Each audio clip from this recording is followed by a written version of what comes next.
অনেকে বলে যে ভ্রমণ হচ্ছে হবি, আমি এটাকে প্যাশনও বলি না, হবিও বলি না, আমি আমার জন্য বলি এটা হচ্ছে আমার মৌলিক চাহিদা।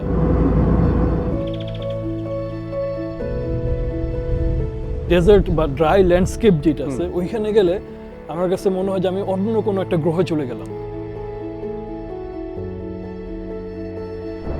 ইস্তানবুল হইছে এমন একটা শহর যেখানে সত্যিকার অর্থে যে ইস্ট মিটস ওয়েস্ট।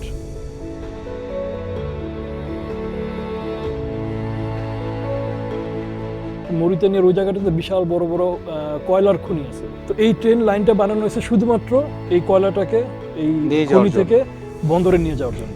700 কিলোমিটার পথ, ট্রেন তো পুরো কয়লা দিয়ে ভরা থাকে। তো এই কয়লার উপর জাস্ট ক্লাইম্বিং করে উঠে ওই কয়লার উপর 20 ঘন্টা শুয়ে থাকে, বসে থাকে, এইভাবে পুরো সাহারা ভিতর দিয়ে যায়।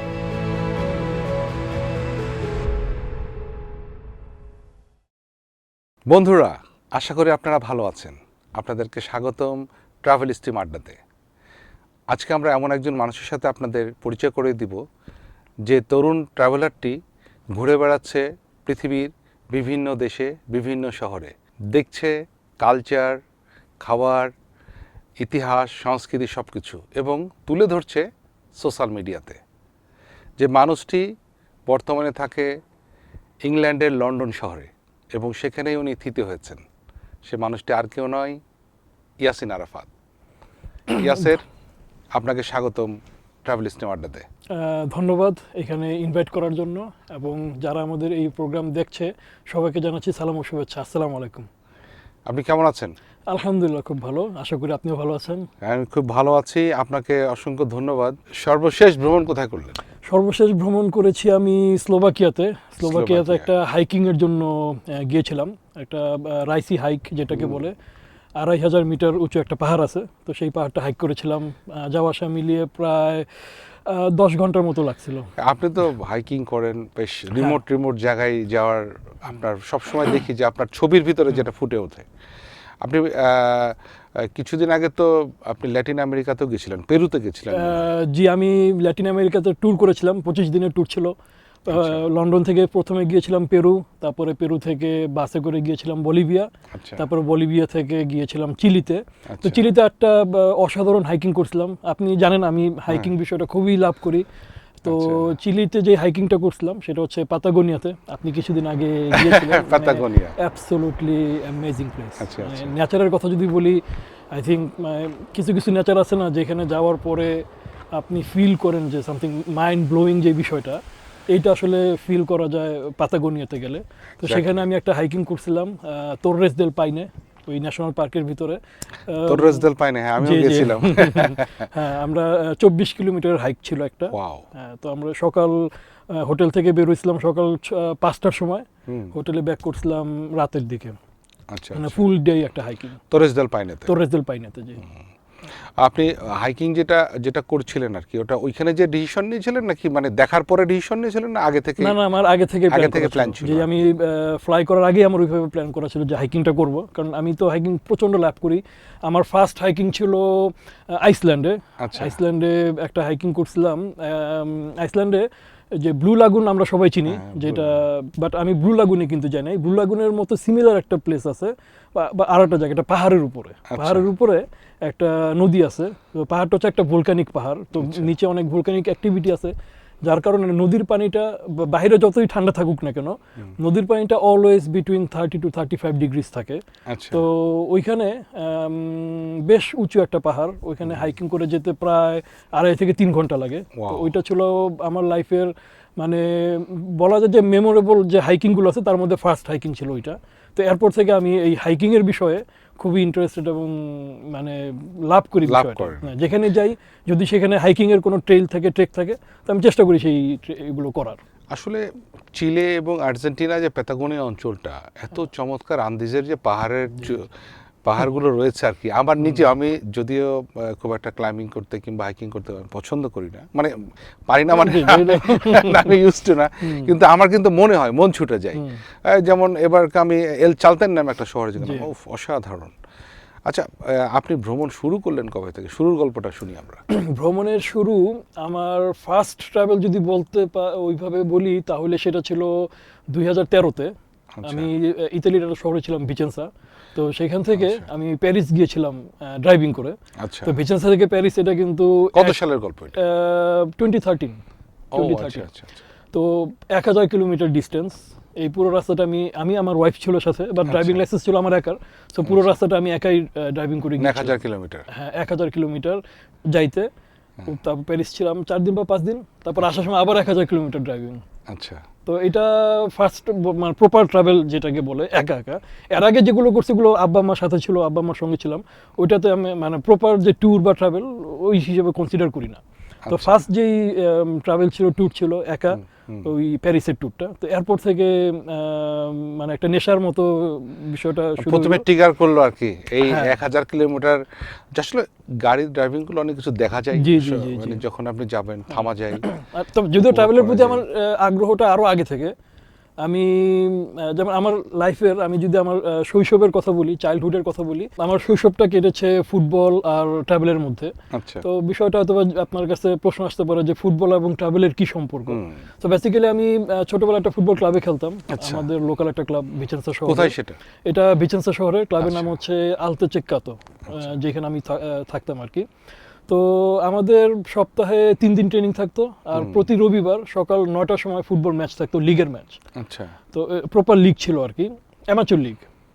তো আমি যখন ম্যাচ শেষ হইতে 9টার সময় শুরু হইতো, বাসায় ব্যাক করতাম 2টা 3টা বাজতো। তো প্রচণ্ড রকমের টায়ার্ড থাকতাম। ফুটবল খেলার পরে 90 মিনিট ম্যাচের পরে কোনো কিছু করার মতো এনার্জি আর থাকে না মানুষের।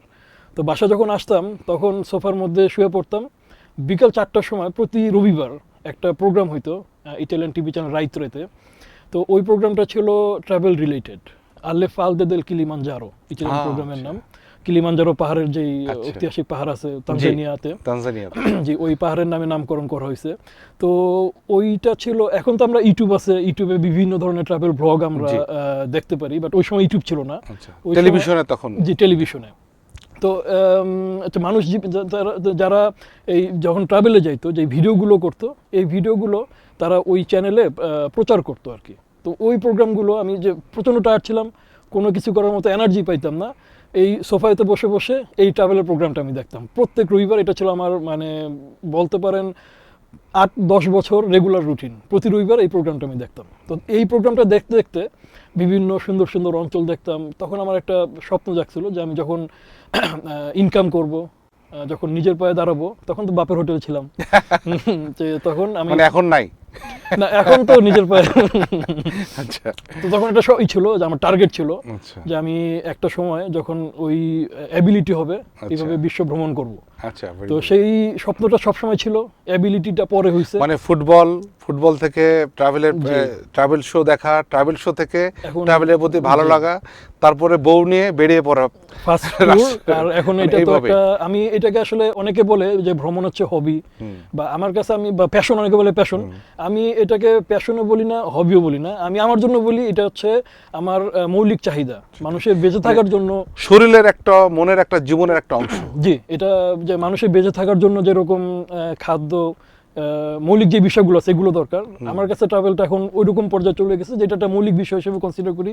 আমার স্যালারি বা ইনকামের যে একটা অংশ আছে, সেটা আমি প্রত্যেক মাসে একটা ফিক্সড করে রেখে দিই, যে এটা আমার ভ্রমণের জন্য দরকার। আপনি জন্মগ্রহণ করেছেন বাংলাদেশে, জি, বাট বেড়ে উঠেছেন ইটালিতে। ইতালিতে, জি। ইটালিতে কবে গেলেন? ইতালিতে আমরা গেছিলাম 1997 সালে।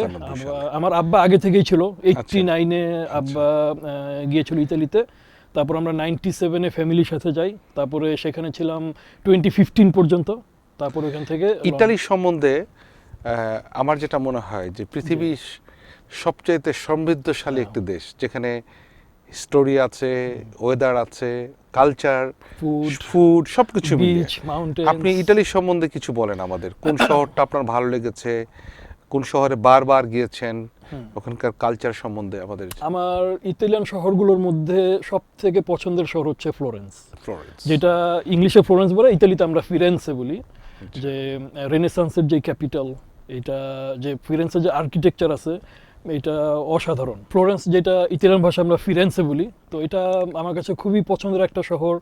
বিশেষ করে হিস্টোরিক সেন্টার যেটা আছে চিত্তা ভেক্কিয়া, তো ওইখানে গেলে আপনার কাছে মনে হবে আপনি সত্যিকার অর্থেই রেনেসান্সের আমলে, যেখান থেকে মিকেল আঞ্জেলো, ইংলিশে মাইকেল আঞ্জেলো, আমরা ইতালিয়ান ভাষায় মিকেল আঞ্জেলো বলি, যত্তো, লিওনার্দো দা ভিঞ্চি, মানে তারপরে যে বিশাল বড় বড় ফিগার আছে রেনেসান্সের, তারা ওখানে গিয়ে আপনার কাছে সত্যিকার অর্থে ফিল হবে যে আপনি সেই রাস্তাগুলো দিয়ে হাঁটতেছেন যে রাস্তাগুলো দিয়ে এই সমস্ত বিখ্যাত মানুষ হেঁটে গেছে, এবং তাদের যেই রেখে যাওয়া কর্মগুলো সেগুলো এখনো ওইখানে আছে।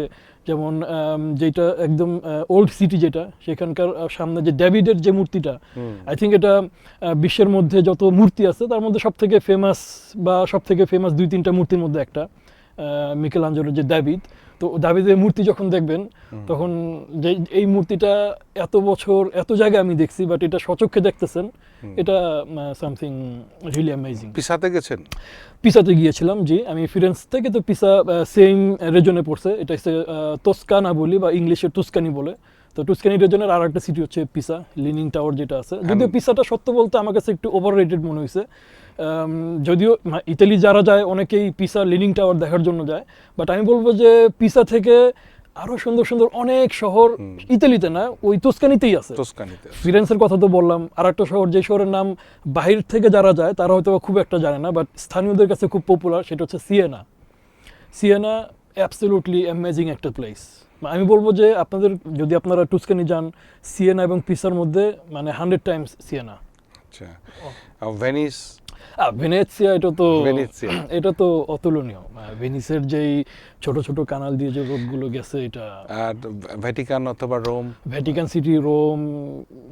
আসলে ইতালি কি, আমি সবসময় একটা কথা বলি সবাইকে, যে ইউরোপের যেই দেশগুলো আছে, যতগুলো দেশ আছে, তো ইতালি হচ্ছে একমাত্র একটা দেশ যেই দেশের ম্যাপ যদি আপনার সামনে রাখা হয় এবং আপনি যদি প্ল্যান করেন যে আজকে চোখ বন্ধ করে আমার হাত আমি ম্যাপের উপর রাখবো এবং আমার ফিঙ্গারটা যেই জায়গায় পড়বে আমি সেইখানে যাব, তো ওইখানেই যদি যান আপনি সেইখানেই কিছু না কিছু দেখার মতো পাবেন, হিস্টোরিক, ন্যাচারাল।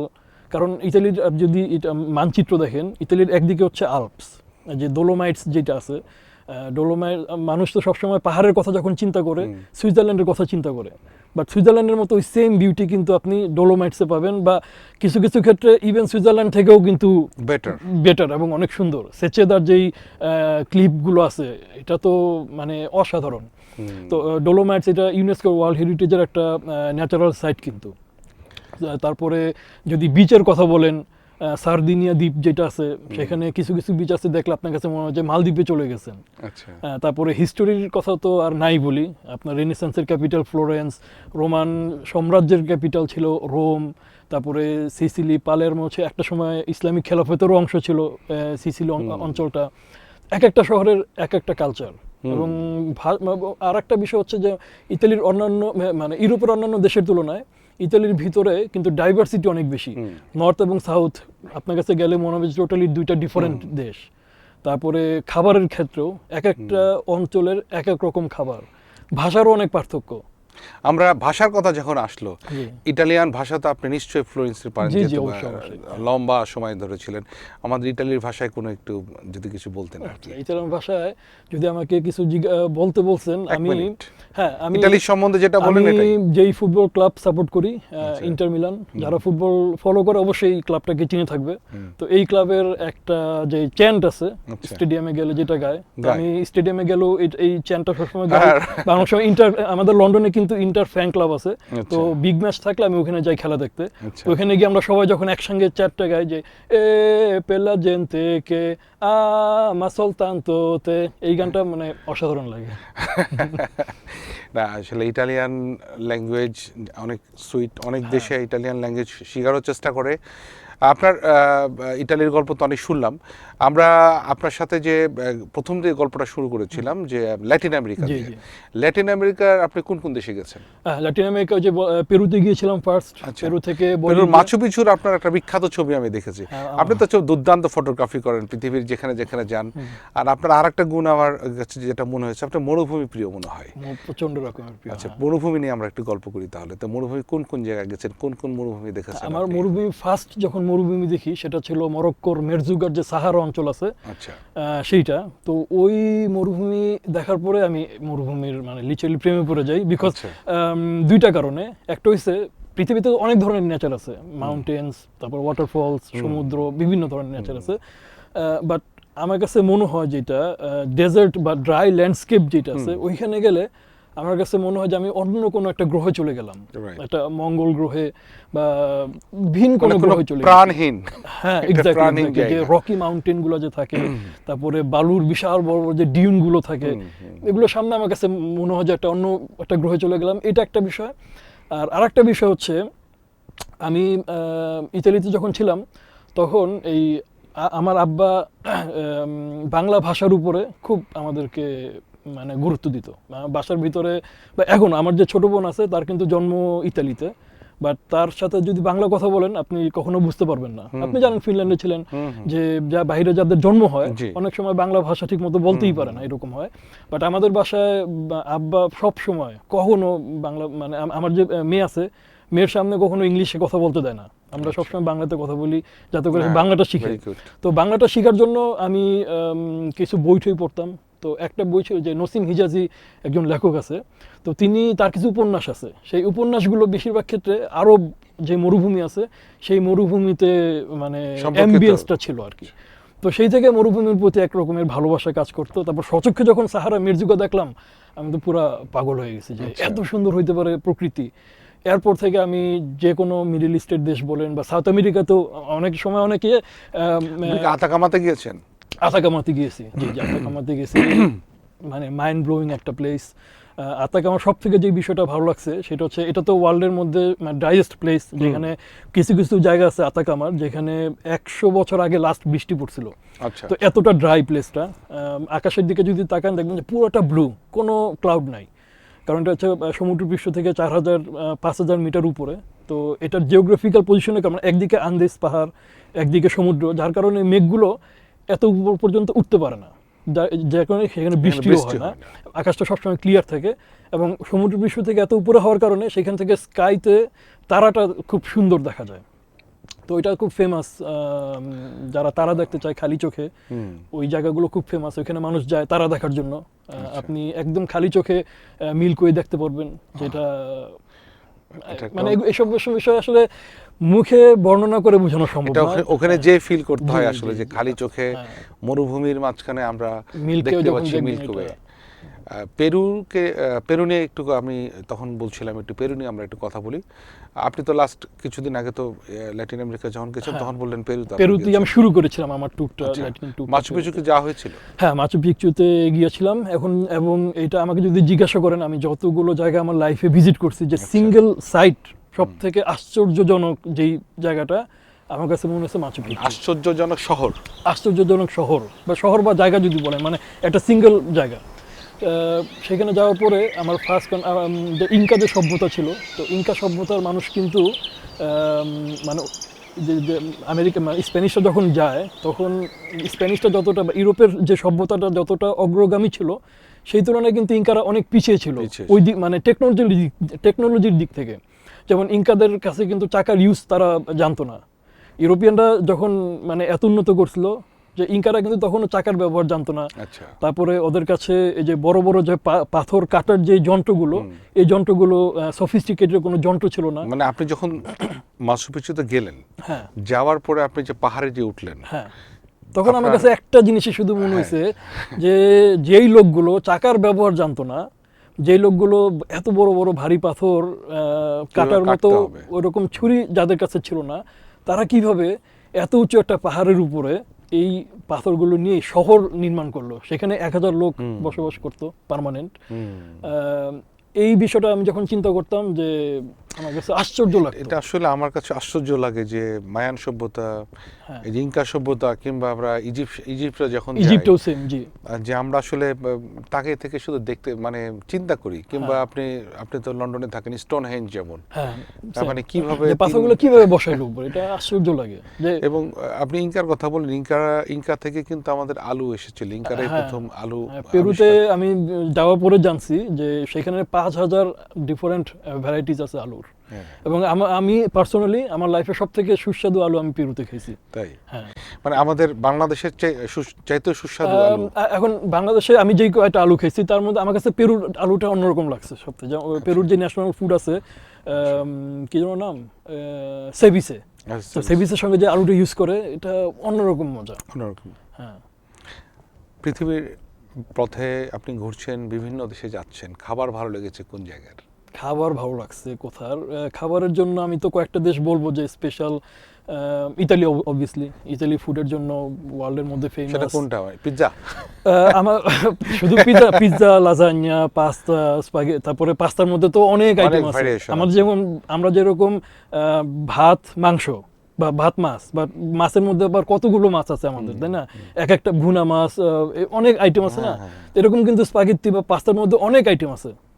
আমরা শুধু বলি একটা স্পাগেটি, বাট অনেক স্পাগেটি আছে যে ভিতরে আপনার বিভিন্ন ম্যাটেরিয়ালস থাকে, ইনগ্রেডিয়েন্টস থাকে, এক একটা আবার এক এক জিনিস দিয়ে ভরা থাকে, সো অনেক ডিফারেন্টই আছে। তো ইতালি একটা বললাম, তারপরে আমি আরেকটা দেশে খুব ভালো খাইছি, এটা হচ্ছে সৌদি। আচ্ছা। সৌদিতে সাউদির যে খাপসা তো অনেক জায়গায় বানায়, বাট রোমানসিয়ার যে একটা খাপসা আছে, রোমানসিয়ার ওটা প্রত্যেকটা বড় বড় সিটিতে ওদের অ্যাটলিস্ট একটা ব্রাঞ্চ আছে। তো তবে আমার কাছে জেদ্দার ব্রাঞ্চটা সব থেকে বেশি ভালো লাগছে। মক্কাতে আবার কি, মক্কাতে তো এত পরিমাণ লোক, তো অনেক সময় খাবারটা ওইভাবে কেয়ার করতে পারে না। বাট আপনি যদি মক্কা, মদিনা এই দুটো শহরের বাইরের যে শহরগুলো আছে, জেদ্দা বলেন বা এই সমস্ত শহরে যদি যান, যে সমস্ত শহরে মানে একাধিক ব্রাঞ্চ থাকে, তো ওই সমস্ত শহরে গিয়ে যদি খাপসা খান, রোমানসিয়া, যারা দর্শক আপনারা দেখতেছেন, আপনারা অনেকেই জানি যে সৌদিতে যান বিভিন্ন কারণে, রোমানসিয়া, ওদের খাপসাটা খেন, মান্ডি এবং খাপসা, এটা মানে এখন যে বলতেছে আমার জিভে লোল এসে পড়ছে, এত মজা, খাবার এত মজা হইতে পারে। আমরা 4জন ফ্রেন্ড গেছিলাম যখন ফার্স্ট টাইম যে খাপসাটা খাই, তো 4জন ফ্রেন্ড আমরা খাওয়া পরে বলি যে পেট ভরলো কেন, পেটটা না ভরলো তো আরো খাইতে পারতাম। এমন একটি শহরের নাম বলেন যেখানে বারবার যেতে ইচ্ছা করে। এমন একটা শহর ইস্তানবুল। ইস্তানবুল আমি মনে করি যে আমি এই কথাটা সবাইকে বলি যে কারো লাইফে যদি এরকম একটা অপশন দেওয়া হয় যে আপনি আপনার লাইফে, আপনার জীবনে শুধুমাত্র একটা শহর ভিজিট করতে পারবেন, হ্যাঁ ওই একটা শহরে আর কিছু ভিজিট করতে পারবেন না, তাহলে যদি আপনাকে এই করা হয়, আপনি বেছে নেবেন ইস্তানবুলকে। কারণ ইস্তানবুল হয়েছে এমন একটা শহর যেখানে সত্যিকার অর্থে যে ইস্ট মিটস ওয়েস্ট।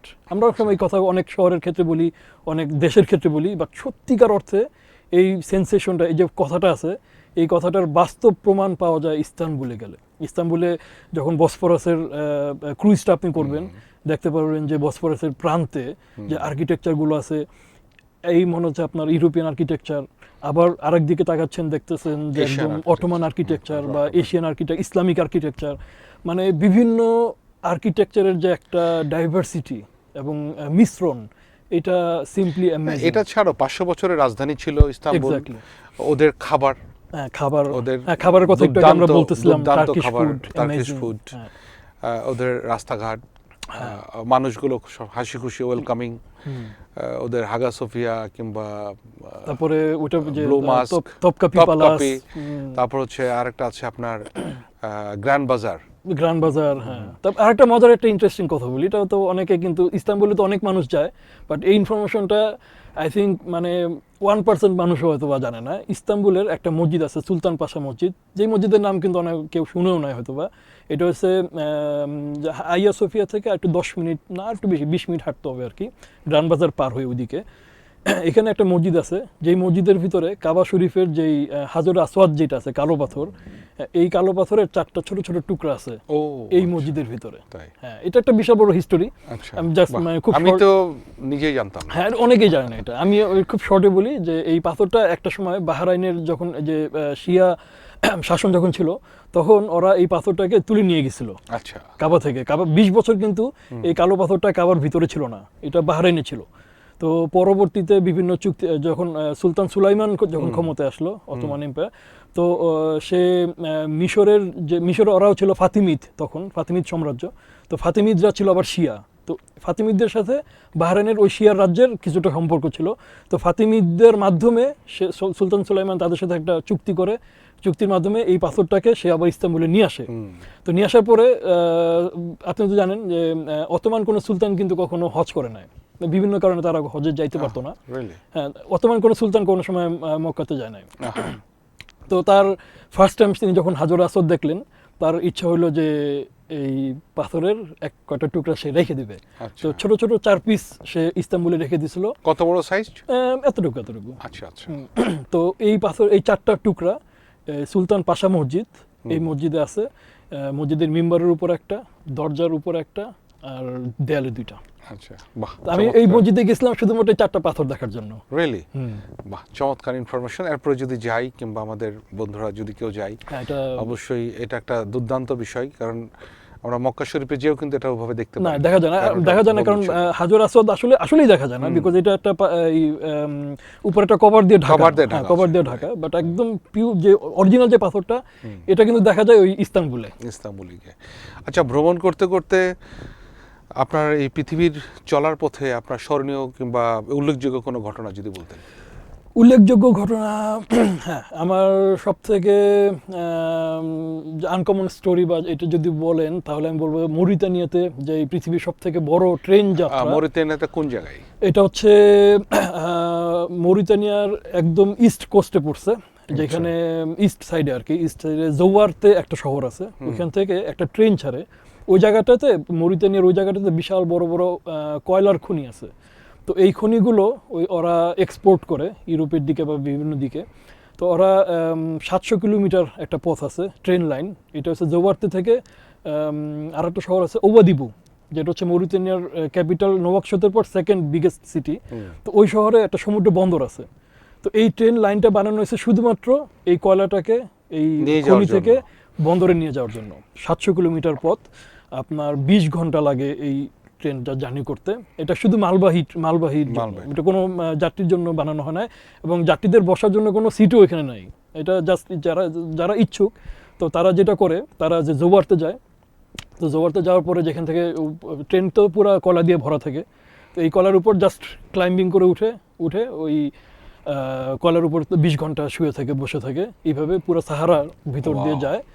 এবং এটা মানে এখানে এই যাত্রাটা করার ডিফারেন্ট আমার লাইফে সব থেকে এখন পর্যন্ত বিগেস্ট অ্যাডভেঞ্চার হচ্ছে এটা। তো 20 ঘন্টা যাত্রা, তো ওখানে উঠার পরে আপনার বাথরুম, খাওয়া দাওয়া সবকিছু ওইখানেই, এই কলার মধ্যেই।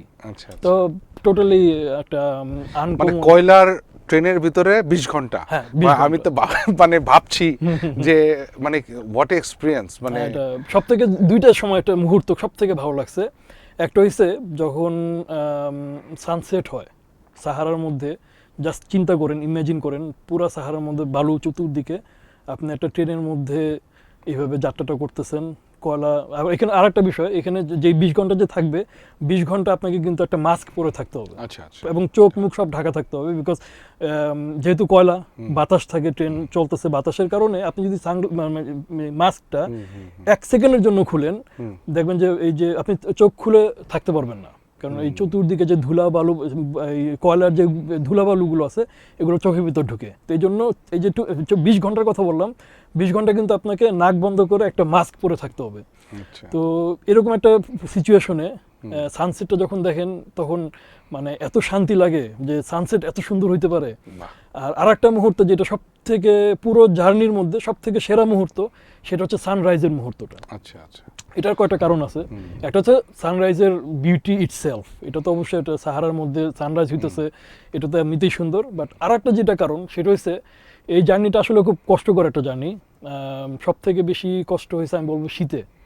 হ্যাঁ, কারণ সাহারার মধ্যে, কারণ বিষয়টা কি, দিনের বেলা এখানকার টেম্পারেচার থাকে 30-এর উপরে, রাতের বেলা মাইনাসে চলে যায়, এত পরিমাণ শীত। আর ট্রেনটা চলে আপনার 60 থেকে 70 কিলোমিটার গতিবেগে, তো শীত আরো বেশি ফিল হয়। তো রাতের বেলায় আমার এখনো মনে আছে যে এত শীতে কষ্ট করছিলাম। তো সেই রাতে আমি আসলে চিন্তা করছি যে আমাদের বিশেষ করে যারা গরিব দেশগুলোতে, আমাদের বাংলাদেশও আছে অনেক সময়, যে শীতের যেই পর্যাপ্ত বস্ত্র, এটা তাদের কাছে নাই, যে আপনি কিন্তু গরমের কষ্ট আপনি সহ্য করতে পারবেন সামহাও, কিন্তু শীতের কষ্ট কিভাবে শীতের কষ্ট সহ্য করা যায় না। চমৎকার, আপনার অভিজ্ঞতা শুনতে শুনতে আমি আসলে সাহারাতে চলে গেছি। আপনার সাথে আজকে মরুভূমি অনেক গল্প হলো। আপনার মানে চেহারাটা আমার মনে হচ্ছে কেমন জানি, যে আপনারা তো পুরোপুরি আরব থেকে আসছে, এই জন্য হয়তো বা এই জন্য আপনার মরুভূমির প্রতি টান অনেক বেশি। আমরা অলমোস্ট শেষের পর্যায়ে। জি। আপনার ভবিষ্যৎ পরিকল্পনা এবং আমাদের তরুণ প্রজন্মদের জন্য যদি কিছু বলেন। আমার ব্যক্তিগত ভবিষ্যৎ পরিকল্পনা আসলে যে ট্রাভেল চালিয়ে যাওয়া। আমি শুরুতে আপনাদেরকে বলছিলাম এটা আমার জন্য জাস্ট একটা প্যাশন না, এটা আমার ওয়ে অফ লাইফ এখন অলমোস্ট। সো এইটা আমি চালিয়ে যাব। আমার এমন কোনো টার্গেট, অনেক আছে যে টার্গেট করে আমার 150 দেশ 200 দেশ ভিজিট করবো, আমার এরকম কোনো টার্গেট নাই যে এত দেশ হইতে হবে। আমার হচ্ছে ভ্রমণ করা। মানে যেখানে ভালো লাগছে আমি ওখানে যাব না, আমাদের মতো আর কি, আমি বারবার যাব। জি জি, যেমন ইস্তাম্বুলে বারবার যাব। হ্যাঁ এক্স্যাক্টলি। আমি অনেকেই কিন্তু যে টার্গেট রাখে আমাকে 150 দেশ ভিজিট করতে হবে, শুধু একটা দেশে যায় সেখানে হয়তো একদিন থেকে সে কাউন্ট করে আমি দেশ গেছি, বাট এটা আসলে দেশে যাওয়ার মধ্যে পড়ে না। যেমন আমি 2 সপ্তাহ পর মালয়েশিয়া যাচ্ছি, তো অনেকে কিন্তু মালয়েশিয়া যারা যায় তারা কি করে যে দেশের নাম্বার বাড়ানোর জন্য মালয়েশিয়া থেকে সিঙ্গাপুর যায়, সিঙ্গাপুর থেকে ব্রুনাই যায় বা থাইল্যান্ড যায়, দেশ অ্যাড করে। বাট আমি 2 সপ্তাহ থাকবো, শুধু মালয়েশিয়াতেই থাকবো, কারণ আমি চাচ্ছি মালয়েশিয়াটাই ভালো মতো ভ্রমণ করতে। আমি এইভাবে ভ্রমণ করতে পছন্দ করি যে যেখানে যাব সেখানকার কালচার, সেখানকার খাদ্য, তারপরে সেখানকার মানুষের দৈনন্দিন চলাফেরা, এই সব কিছু জানতে চাই, বুঝতে চাই, কাছে থেকে দেখতে চাই। আপনি তো থাকেন বর্তমানে লন্ডনে। জি। আপনি যদি বাংলাদেশের তরুণ প্রজন্মের উদ্দেশ্যে ভ্রমণ সম্বন্ধে কিছু বলতেন। হ্যাঁ, আমি বাংলাদেশের তরুণ প্রজন্মের যারা ভ্রমণে ইচ্ছুক, এবং এই সংখ্যাটা কিন্তু দিন দিন বাড়ছেই, শুধু আমি দেখতে পাচ্ছি আমার আশেপাশে অনেকে, বিশেষ করে সোশ্যাল মিডিয়াতে অনেকেই আমাকে মেসেজ দেয় যে কীভাবে আমি বিশ্ব ভ্রমণ করতে পারি, আমাকে কিছু অ্যাডভাইস করেন, সাজেস্ট দেন। তো আমি সবাইকে বলবো যে বিশেষ করে যারা ইয়াং জেনারেশন আছে, যারা এখন স্টুডেন্ট, আমি সবাইকে বলবো যে আপনারা আপনাদের ক্যারিয়ারের দিকে এখন মন দেন, যে আপনারা এমন কিছু একটা করার চেষ্টা করেন যেখান থেকে প্যাসিভ ইনকাম আসবে, বা এমন কোনো জব, বিশেষ করে এই ক্ষেত্রে আমি একটা যদি পরামর্শ দিতে হয় বলতে আইটি সেক্টর খুব সুন্দর একটা, জাস্ট একটা এক্সাম্পল দিচ্ছি, যে কারণ আইটি সেক্টরের যে জবগুলো আছে এগুলো রিমোট যে কোনো অঞ্চলে বসেও করা যায়। তো আমি এটা উদাহরণস্বরূপ বললাম, অন্য অন্য যে কোনো জব হইতে পারে। তো আপনারা আপনাদের ক্যারিয়ারকে গঠন করেন, ক্যারিয়ারকে এমনভাবে গঠন করেন যাতে করে আপনি ওয়ার্ল্ডের বিভিন্ন দেশে গিয়ে ওই কাজগুলো করতে পারেন, বা বিভিন্ন জায়গায় থাকা অবস্থায় কাজ চালিয়ে নিতে পারেন। তো এইটা আমি বলবো সবাইকে আর যেহেতু আমাদের এখন সোশ্যাল মিডিয়ার যুগ বা মডার্ন টেকনোলজির যুগ, এই ধরনের অনেক অপশন কিন্তু আমাদের সামনে আছে। তো এই সময়টাকে আমাদের সকলের কাজে লাগানো উচিত, ভালো স্টাডি করে ভালো একটা ক্যারিয়ার গঠন করার জন্য। অসংখ্য ধন্যবাদ। বন্ধুরা, আপনারা তো শুনলেন ইয়াসের আরাফাতের চমৎকার, সুন্দর, রোমাঞ্চকর ভ্রমণ কাহিনী। উনি শুধু আমাদের মতো যে শুধু দেশ ঘুরেছেন সেটাও না, উনি হাইকিং করেন, উনি বিভিন্ন মরুভূমিতে যান। আমি আসলে প্রথম কোনো এরকম এত বড় মাপের একজন মরুভূমি লাভারকে দেখলাম যে মরুভূমিকে ভালোবাসে। এবং ওনার যে সর্বশেষ কথাটা যেটা বলেছেন খুব ইম্পর্টেন্ট, যে আপনারা ভ্রমণও করবেন কিন্তু নিজের ক্যারিয়ারের প্রতি ফোকাসিং করবেন, এবং ক্যারিয়ারটা গড়ার পরে ঠিক আমরা যেমন চিন্তা করি যে বাংলাদেশের বাইরে যাব পড়াশোনা করার জন্য, তারপরে আমরা পৃথিবীর পথে ভ্রমণ করব, আপনারাও ঠিক ইয়াসিন আরাফাতের যে কথাটি বলেছে সেভাবে আপনারা আপনাদের জীবনটাকে সুন্দরভাবে গুছিয়ে নিতে পারেন। আপনাদেরকে অনেক অনেক ভালোবাসা। আপনাদের সাথে আবারও দেখা হবে ঢাকা স্ট্রিমের অন্য কোনো অতিথির সাথে। ধন্যবাদ।